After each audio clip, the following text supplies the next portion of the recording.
या स्कॉलरशिपमध्ये आलेला हा प्रश्न आहे. दर साल दर शेकडा 8 दराने 3,500 रुपयांचे 2 वर्षांचे सरळ व्याज किती?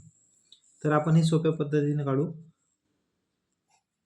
दर साल दर शेकडा 8 दराने म्हणजे 100 रुपयावर 8 रुपये एका वर्षाचं व्याज होईल.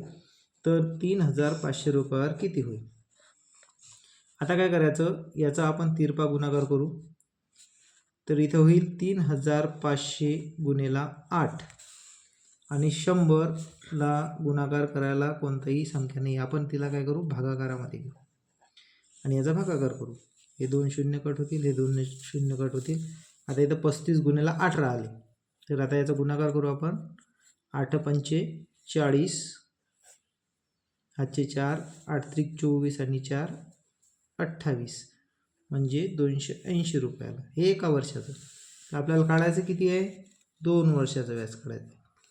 मग एका वर्षाचं 280 रुपये, तर 2 वर्षाचं किती? तर 2 गुणायचं त्याला. 2 जर 280ला गुणलं तर किती येईल? 2 शून्य शून्य, 2 8 16, 6 हात चाला 1 आणि 2 दोन्ही 4, 4 आणि 1 5, 560 रुपये. हे होईल आपल्या या प्रश्नाचं उत्तर.